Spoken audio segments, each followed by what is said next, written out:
Hello, hello, everyone. It is week 5 from the Stands College Football Show. My name is Brian McCardle, and joining me again this week is Andy Hopper and Tom Scavetta. Andy, you just said you got a big road game this week. How are you feeling? Feeling pretty good, pretty nervous, to be honest with you, which is it's good to actually feel nervous about a football game and not just, oh fuck, we're gonna get our asses kicked. Which that still very, very well might happen, but this is gonna be Illinois' first road test. They're heading up to Madison to face off against the Badgers. The defense has looked spectacular so far this season, top five in total scoring defense in the country. We'll see if the offense can take care of the ball and if we're able to stop Braylon Allen, what Graham Mertz is able to do for the Badgers. But I'm super excited. It's an early game at 11. We'll see how it goes. I love to hear it. Yeah, a good nervousness is a good way to put it. Tom, how are you feeling about this week? Yeah, I mean, bye week this week for us. No game going on for Notre Dame, but I'm excited to watch some good games tomorrow. Um, Man, it's been one crazy week, fellas. I'm just very excited, especially for that Kentucky Ole Miss game. That's going to be very fun to watch. There's several games tomorrow that I'm excited about. Alabama, Arkansas. I know we'll get into some of these games later, but I mean, quite frankly, this is a hot slate tomorrow. Yeah, it's a good week for teams to have a bye, I guess, if you're liking all the neutral big matchups. We'll Yeah. jump quickly into our weekly recap. Tom, you were just talking about some of the big games for this week. What were some of the big ones that caught your eye from last week? I think the biggest one for me is Clemson Wake Forest, a game that featured 96 total points. Wake Forest was leading; they couldn't hold on. I know I was holding on to that Wake Forest money line there, and they couldn't pull it out. Clemson beats them in overtime. I'm still not sold on Clemson. And then one other thing I want to say, and I'm proud to say this: Michigan is not for real. They barely skated by Maryland, 34-27. So those two games are probably my biggest. I mean, you know, I'll leave some for you guys as well, but I mean, those are my two biggest games, especially that Clemson Wake Forest game. So disappointed um, that the Tigers were able to pull that one out. Yeah, I mean, I know you've heard me say that I question them, especially DJ. But I mean, Yeah. it's still a big road win for them. Yeah, that was an interesting one. Andy, what you got? I've got a few. I think Middle Tennessee going down to Miami and taking them down in 14 points is hilarious. I think the best part of that was their head coach. I think it's Stockstill said they paid us $1.6 million dollars and averaged 1.6 yards per carry or something like that. So shout out to Middle Tennessee for going down, getting paid, and coming out with the win. How about Texas Tech taking out Texas in overtime at home? I thought that was great.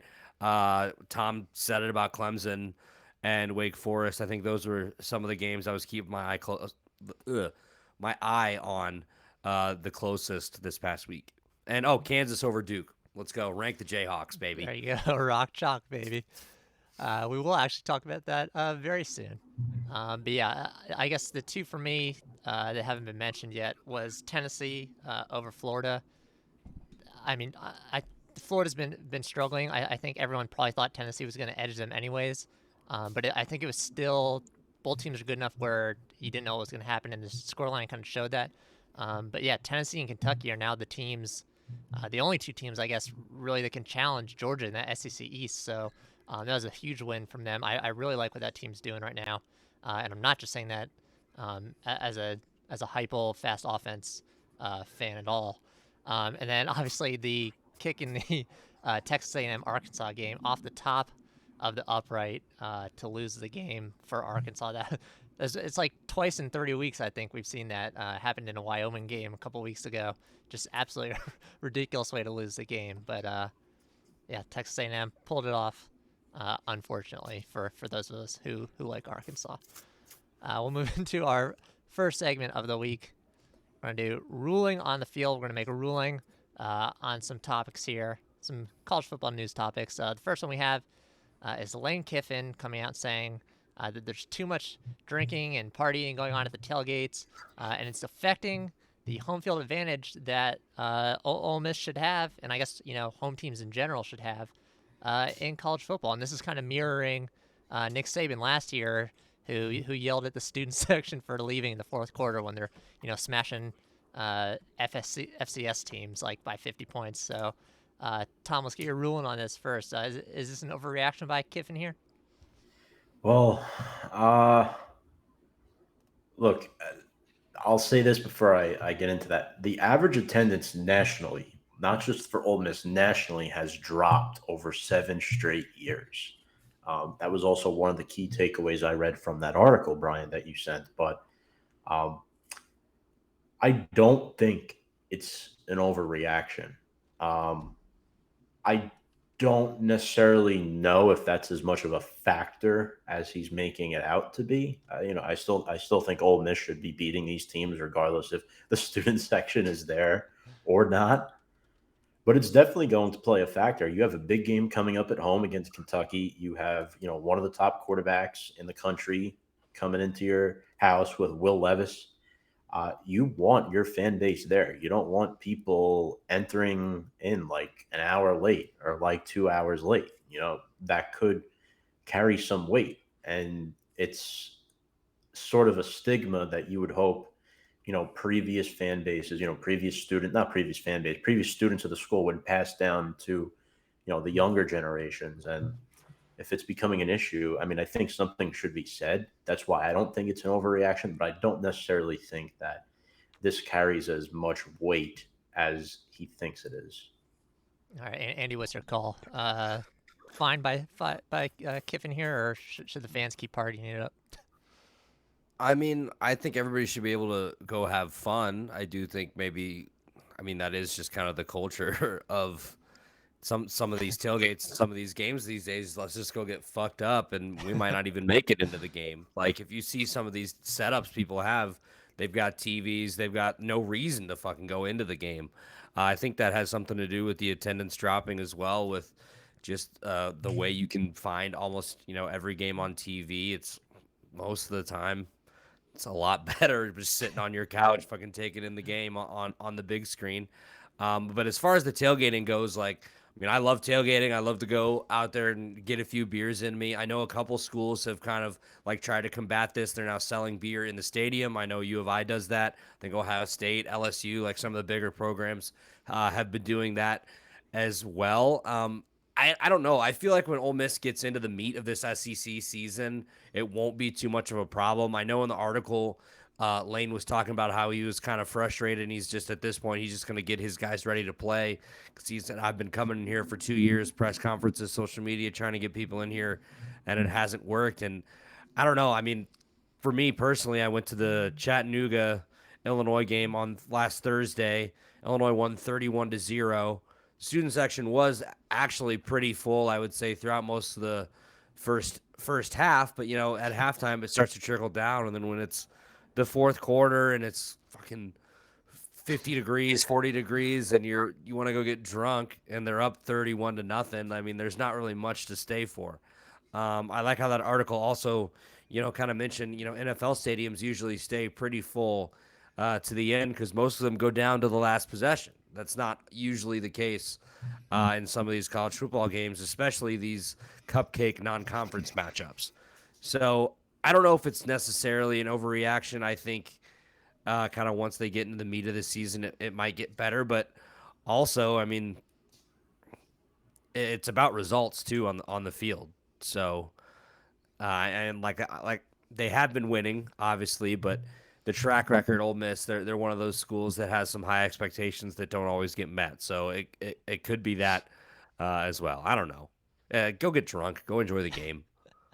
Yeah. I mean, for me, the last point kind of drives it home, and that's that these first four games have been kind of cupcake games, and yeah, Ole Miss isn't a top five team every year, but they're always going to be good enough, and you expect them to beat their first four games this season were Troy, Central Arkansas, Georgia Tech, and Tulsa. So there's not much competition there.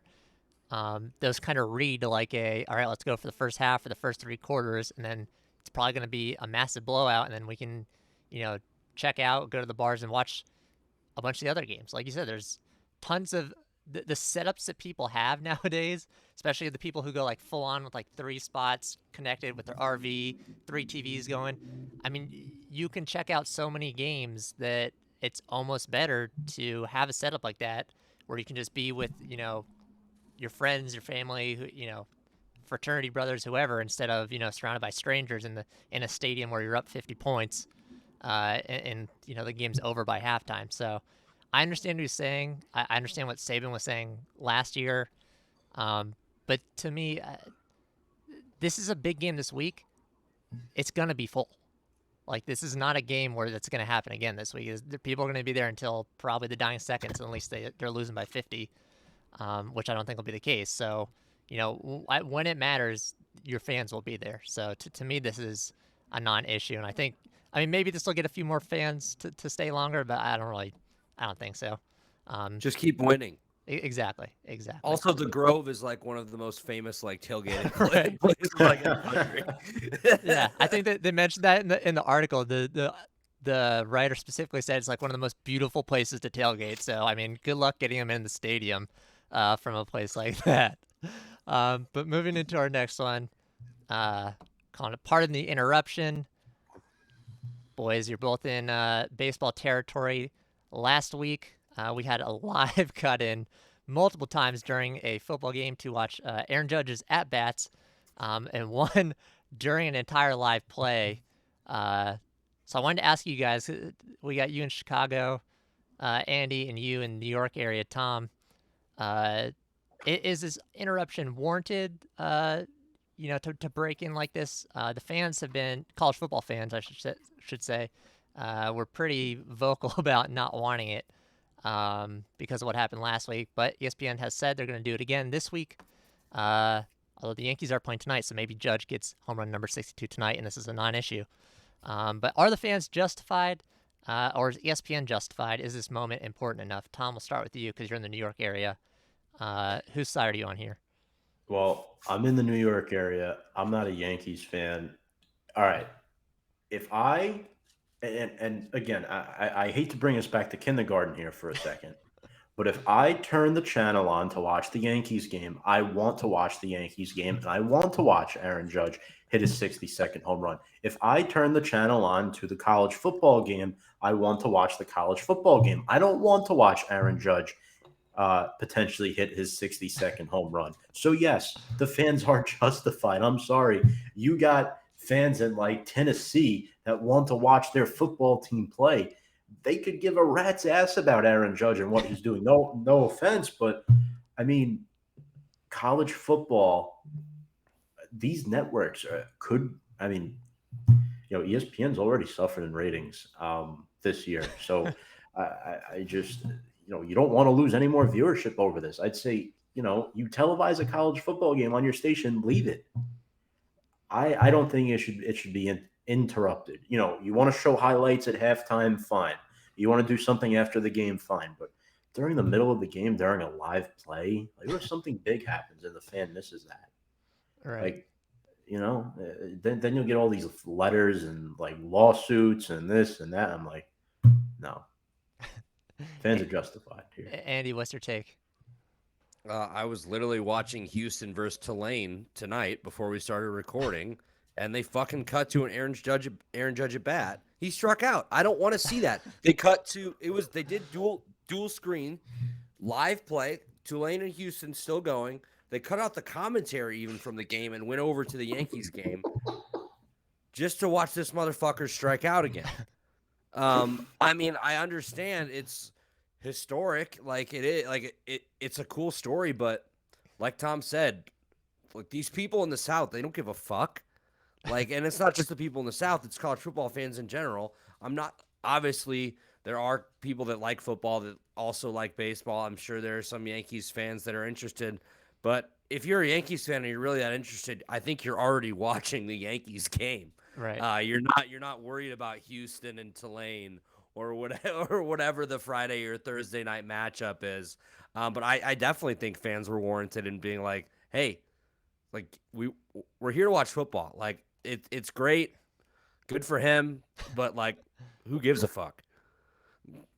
Yeah, and I think I mean I'm on both your sides. I think it's such a weird thing to do because of the location difference. This if he doesn't get it tonight, it'll be going up against the noon ESPN game. The Yankees start at 1. The noon ESPN game is the game we kind of just mentioned earlier. Ole Miss is playing Kentucky, and that's a pretty big game.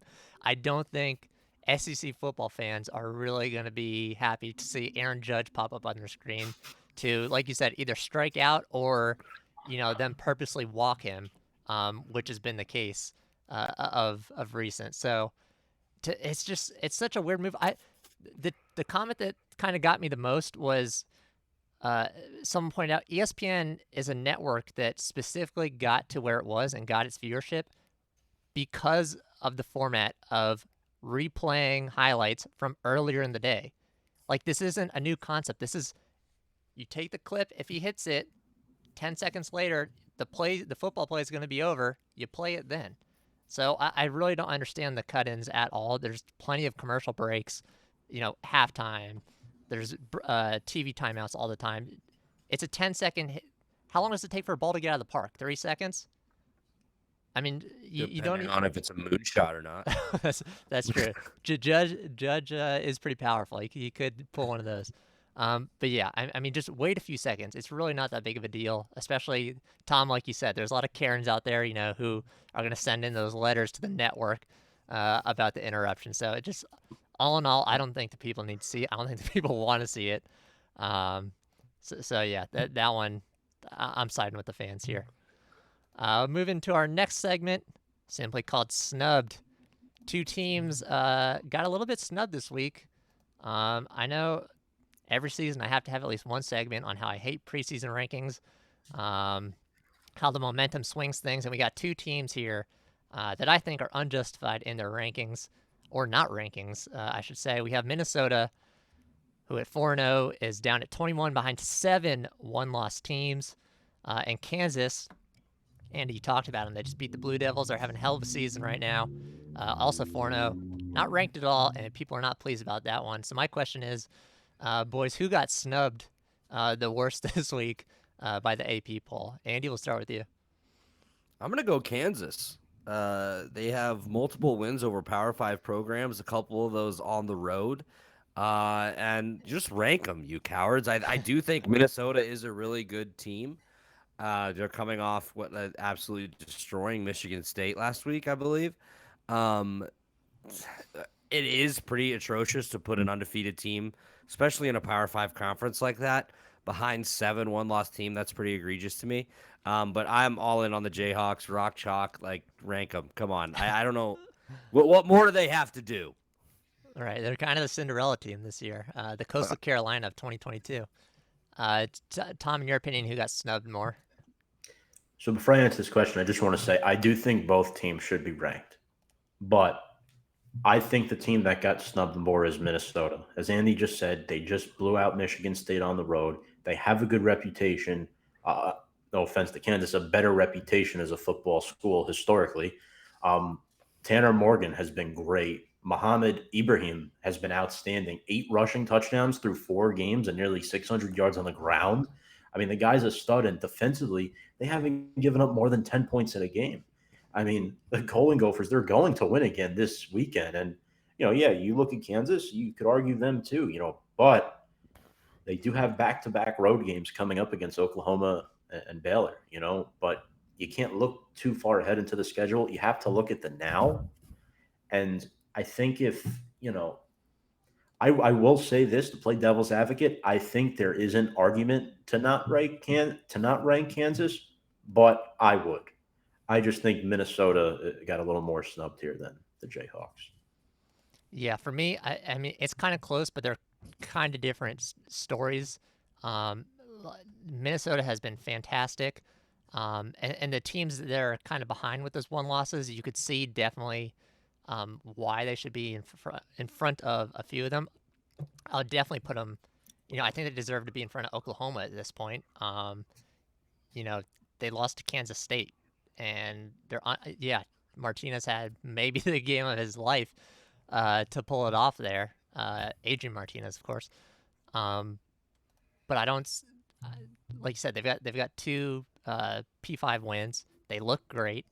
Uh, they've got the number 2 rusher in the country, and Tanner Morgan has a 77.2 completion percentage, 7 touchdowns, 1 interception. Those are numbers that you would expect from maybe not your Bryce Youngs or CJ Strouds, but those are fantastic numbers for a quarterback at Minnesota who typically it isn't signing gunslingers. So um, yeah, I kind of feel bad for them, but when all is said and done, like I kind of said earlier, Kansas is like the Cinderella team this year. No one expects Kansas to be good ever, and watching them is actually a lot of fun this year behind that Jalen Daniels led offense. So I think at the very least they should have been number 25. I don't know how any voter could have looked at them and said, "Nah, they're 26. They don't deserve to be in that officially ranked crew." So I'm gonna ride with the Jayhawks just because it feels like a bigger snub to just be ignored than be a few positions up. So yeah, Rockhawk, Jayhawk. I think we'll see him in the rankings next week. If not, we riot. But moving into our games of the week, the Shots and Chasers, your roadmap to game day. First up at noon, we have Ole Miss taking on Kentucky. We talked about it earlier. First big matchup in conference for the SEC. Andy, we'll start with you on this one. Who do you like? So Ole Miss is wearing those like Realtree blue and white camo helmets with their royal blue jerseys, and just on principle, I think I have to take them because I actually love the look. Anytime Ole Miss pulls out the baby blues or whatever color it is, it's just one of the best looks in college football, in my opinion. So I'm taking Ole Miss at home over Kentucky. Now, are you saying that simply based on the uniforms? Are you saying that because you think more fans might also be in the stadium to see the uniforms? I mean, you start talking. Lane Kiffin starts talking shit. Maybe people start showing up. Tom, who are you taking in this game? Well, when it comes to me, I like to think who has the better tight end, right? And when you look at these two teams, Kentucky, Will Levis is outstanding, right? This guy's been great. 1,200 passing yards and 10 touchdowns. Robinson's been a nice receiver for him. Dane Key leads the pack with 3 touchdowns as well. But when I look at Ole Miss, they're really good at running the football. They can run the ball phenomenally well. Judkins, 5 rushing touchdowns, 430 yards. Zach Evans also 4 rushing touchdowns on the ground. And there is nothing like a good tight end in Michael Trigg. 3 touchdown receptions through 4 games. Are you kidding me? You don't see that anymore. So, the fact that Ole Miss is able to get all these different weapons involved, they also have the better defense. They have the better I mean, they're only giving up 10 points per game. Granted, Kentucky's only giving up 13, but it's close here. I think you go with the home team. You go who, in my opinion, the better coach and the better tight end. Give me the Rebels. Yeah, I think this is going to be a close one. But we can officially say shut down the bakery here. Cupcake season is over. This is going to be a really, really good matchup. This is an Ole Miss team that we've seen sling the ball under Lane Kiffin, and of course, they lost Matt Corral, it's a really big loss for them. He's a fantastic player, but they went out into the transfer portal. They get Jackson Dart out of USC to replace him. I don't think he's up to Matt Corral's standards, but he's still a pretty good QB. And then they double dipped into the transfer and came away with Zach Evans out of TCU to double up that running back core. And, listen, Zach Evans at TCU, a team that typically, likes to run a lot more often than others. He had 648 yards and 5 TDs last season. This year with Ole Miss already 365 yards and 4 touchdowns through 4 games. So he's already looking on a pass-heavy team to surpass the stats from last season. And he's matching up with freshman Quinshon Judkins. Don't want to mess that one up. And they're maybe the best 1-2 punch in the running game in the entire nation. So that's going to be really rough on Kentucky's defense, who is holding teams to, pretty low stats in terms of rushing per game, just over 100 yards. So that's going to be a crucial matchup here. And, this one's interesting to me because this is the first time in my, at least in recent memory, I'm not that old, where both of these teams have had both a competent rushing and passing game at the same time. So yeah, it'll be nice to see Dart and Levis match up against Dart and Levis matchup at the QB game, and then Quinshawn and Zach Evans in the rushing game versus. This is kind of breaking news that running back Chris Rodriguez from Kentucky will be back. He had to sit out the first 4 games for NCAA, an NCAA matter, which I'm sure is like a self-inflicted violation type thing. But yeah, this is going to be a really, really interesting one. I really don't know who I like, but the baby blues might sway me, Andy. Yeah, I think the Grove's going to be popping, so I'll ride with Ole Miss this week. Then in our chaser slot, we have Iowa taking on number 4 Michigan. We've seen this matchup before in the past, and things have gone very bad for Michigan while ranked. Tom, we'll start with you on this one. Can Iowa get another top 5 upset against Michigan? Not with Spencer Petras at quarterback. The guy is just 1 touchdown all season long. I think the defense will do everything they can to keep them in the game. Cooper DeJean is a nice player with 3 interceptions, but when I look at the Wolverines, right, the upgrade from McNamara to McCarthy has been noticeable, right? And what's really important is the Wolverines' run game. They average 234 rushing yards per game, and that's behind the lights of outstanding running back Blake Corum. 9 touchdowns already. I mean, you have to be blind to know that he's not going to be the X factor of this game. Give me the Wolverines. However, they are on the road, so this could be a game where it could be close, and then Michigan eventually breaks away. I'm not so certain how long Iowa can hang around. Andy, what's your take? Yeah, I think Tom pretty much nailed it. For me, it's how many defensive plays is Iowa gonna make, or are they good for 1 or 2 defensive touchdowns? Because I do not trust Spencer Petras. I think he very well might be the worst quarterback in the Big Ten. Can their running game get going? It's just not the typical, Iowa offensive line we're used to seeing. Not the typical, just Iowa.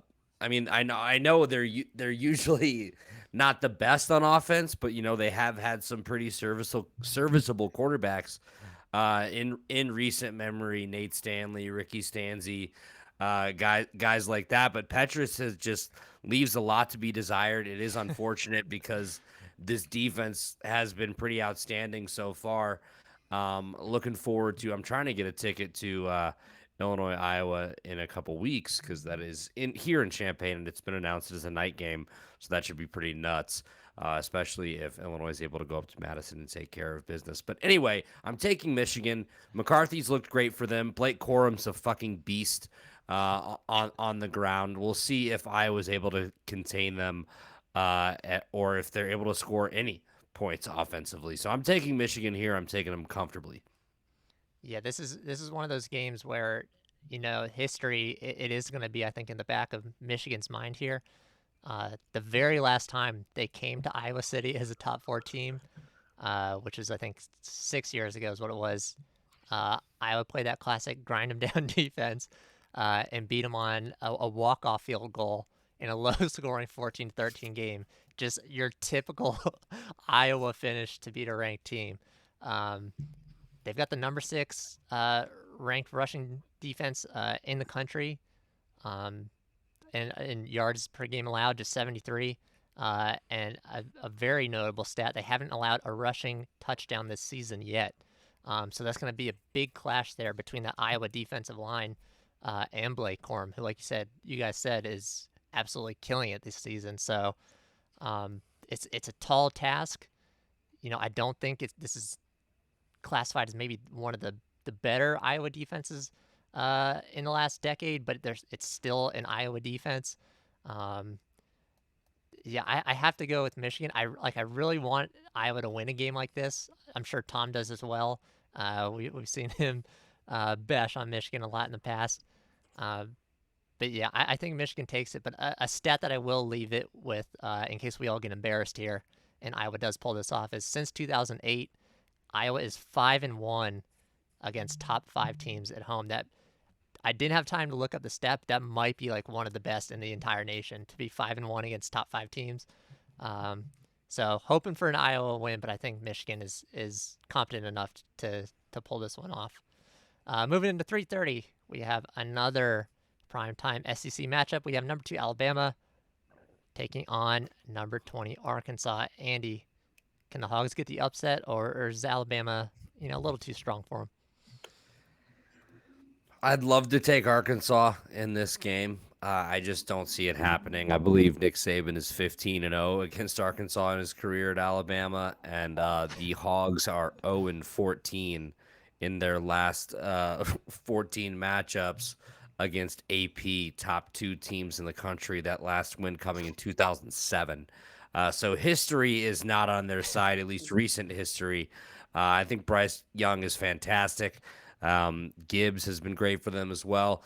I'm going to go with the Crimson Tide here. Unfortunately, KJ Jefferson's going to have to get loose a couple times, make a couple big plays. Bumper Pool is going to have to do something defensively, but I'm going to go with the Crimson Tide here. All right, Tom.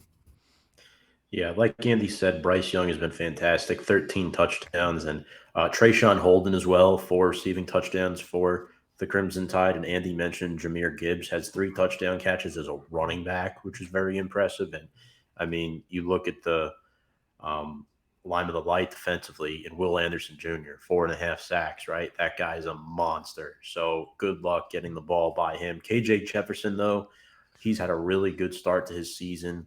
12 total touchdowns between passing and rushing. He's averaging 3 touchdowns per game.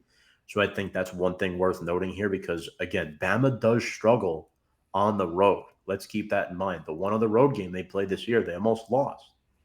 That was the game where Quinn Ewers got hurt. This is their second true road game of the season. I love Arkansas to cover this spread. I don't think Bama's winning by 17 points, but I'll tell you this much. I do think Bama will win this football game, despite what Arkansas has defensively, too, with guys like Bumper Pool, Drew Sanders, 5.5 sacks, and then Jordan Dominic as well, another guy that's worth mentioning for that Hog defense. But I think Bama's just too much right now. But isn't this around the same time last year where Bama lost to, what was it, A&M? Mississippi? They lost to A&M, right? Yeah, with Calzada. So possibly, yeah. Yeah. Give me Bama, but if Arkansas does pull it, just remember this moment on the show where I brought that up. I thought you were going to make a last-second change there. No. I just want the half credit. Right. Is that a thing? I don't know. Yeah, we'll note it. I'll put it in the notes for next week if they pull up the upset. But yeah, like I mentioned earlier, they had a heartbreaking loss last week, Arkansas. That's just not a way you want to lose, especially against a good team like Texas A&M. So I think morale might take a little bit of a hit, especially coming into this is not the game you probably wanted to have directly after having a loss like that. I agree. I think KJ Jefferson is going to need to get free for at least, 5 big runs, things, to get the team hyped up. And that's just going to be really difficult with Dallas Turner and Will Anderson Jr. just, sitting there waiting for that. Will Anderson, I think, is going to be all over him.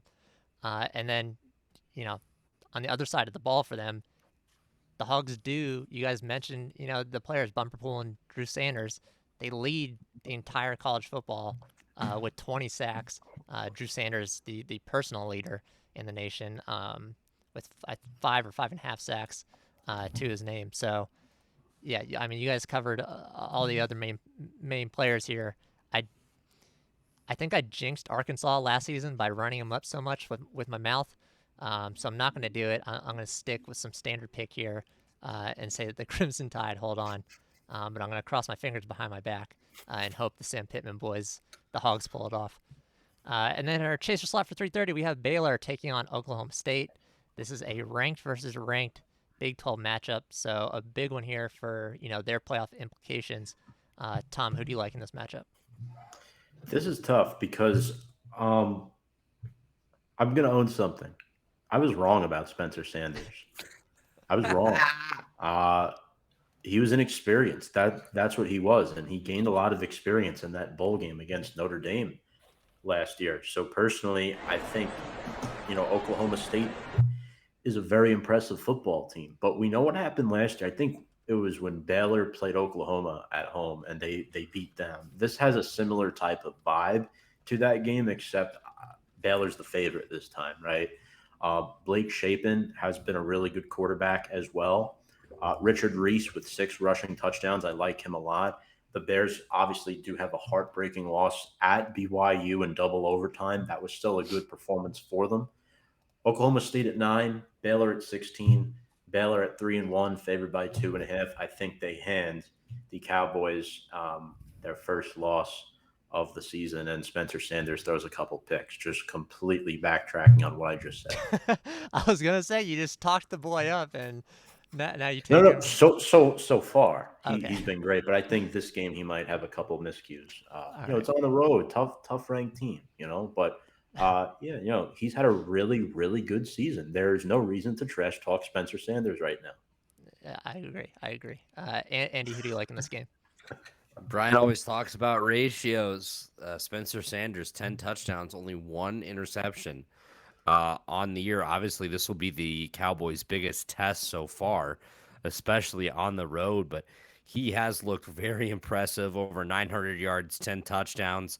We'll see if he can connect with Johnson a couple more times. I believe he's averaging over 20 yards a catch and 100 yards a game with 3 receiving touchdowns for the Cowboys as well. Shapen, winning the job, taking over after last year with Jerry Bohannon. Has looked great so far for Baylor. Obviously, their lone loss on the year uh, at BYU. So we'll see what they can do at home. But I kind of like the Cowboys here. I like what the Cowboys have cooking so far. I'm going to roll with Spencer Sanders. Maybe just in spite of Tom, but we're going to say it's just because I like Spencer Sanders. Yeah, I think this is another one that's going to be a pretty even matchup. And I'm going to side with Tom here on the Spencer Sanders hate because he was one of the guys that I have bashed quite a few times. Um, I just bashed Bo Nix last week, and he completely turned it around with a really good win. Um, I'm afraid if I do the same to Sanders this week, he'll do the same thing. But he has been his decision making, I will say, has looked a lot better this season. But in terms of the matchup, I think this is one you where you take the over and you can't take the points at all here because I think this is gonna become a shootout. Um, Both teams over 40 points per game. Oklahoma State averaging over 50 points per game, which is one of the best in the nation. So this is I think going to be a last possession game here, and as good as both teams have been on both sides of the ball, and with the pass game and running game complementing each other. Um, I don't think we're going to see much of Richardson and Reese here in the running game, at least not late. And I think we're going to see guys just air it out because Shapen and Sanders have been phenomenal through the air. Who I take here, I really don't know. But I love how Baylor's looked this season. That was a really unfortunate loss to BYU, and I'm gonna go against my gut here, and I'm gonna go with Sanders and the Oklahoma State Cowboys for once. So, um, moving into our 7:30s, we have Clemson taking on NC State, a top 10 matchup here. Andy, who do you like? So this is for supremacy in the ACC. These are what everybody is calling the two best teams in the ACC. It's Devin Leary versus DJ Ugalele. A 10 versus 5 matchup in Clemson. This is gonna be similar to last week for me, fellas, where I was really rooting for Wake Forest in that matchup. I hit on them plus 7.5. Unfortunately, like Tom, I missed on their money line. I think NC State comes in and plays them really tough, but in the end, I think at home Clemson's just gonna find some voodoo and pull it out. As simple as that. I haven't been that impressed with Ugalele. I think Leary could be the best quarterback in the ACC this year. I know there are a couple other guys that might have something to say about that, but Leary 9 touchdowns to only 2 interceptions on the year, and has looked pretty good for the Wolfpack so far. And he's a guy that's been there for a few years. He's been in situations like this before. I'll be interested to see how he handles the environment on the road. I'd love to see NC State win this game, but I just think Clemson pulls it out at home in a close one. Tom, do you agree? It's interesting, right? Because I think DJ might not be the better quarterback in this game. Devin Leary is a tough New Jersey kid. This kid was highly recruited out of Northeast, recruited to colleges and stuff. Actually, somebody who I worked with knows him. So a little fun fact there. Clemson's offense right now is all of two players. It's Will Shipley and it's Bo Collins, right? Will Shipley, 7 rushing touchdowns. Bo Collins, 4 through the air on just 13 catches. So that's a guy that obviously is going to play a factor. I and the thing is too, like Clemson has 2 really good tight ends, and I believe it's Davis Allen and Jake Brenningstool, each with 2 touchdowns on the season. So um, I don't know if I love the spread here either, but I think Clemson is the obvious pick here, boys, because NC State on the road. Clemson was just tested last week against Wake Forest. They're going to be ready for this one at home. That crowd is going to be rocking. Give me the Tigers reluctantly.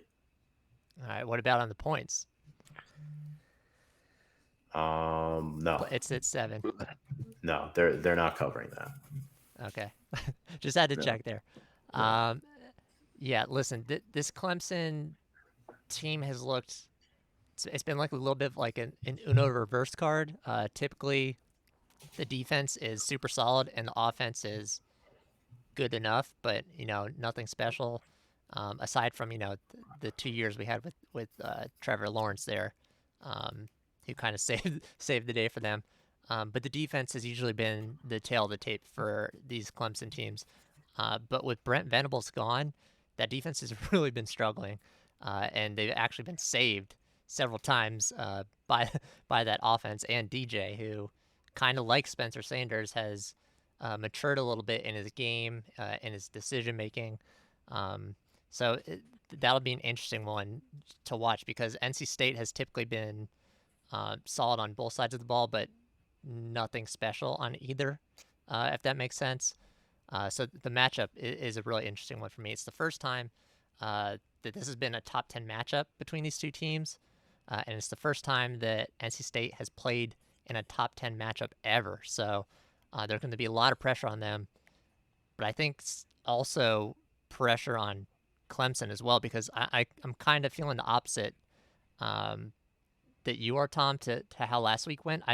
It was, a morale boosting win to pull it off in the end, but I think it probably took a lot out of them as a team. So, it is at home. They don't have to travel, so we'll see how tired they are.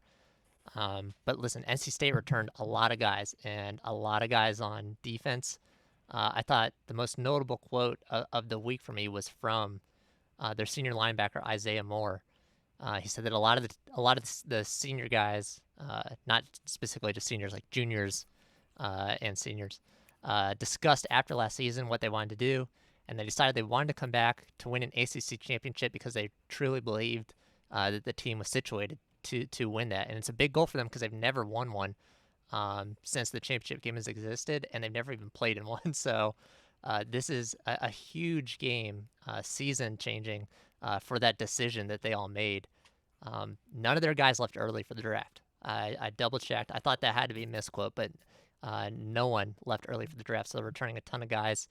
And I'd love to see an upset here, so I'm going to ride with the Wolfpack and get the upset at Clemson.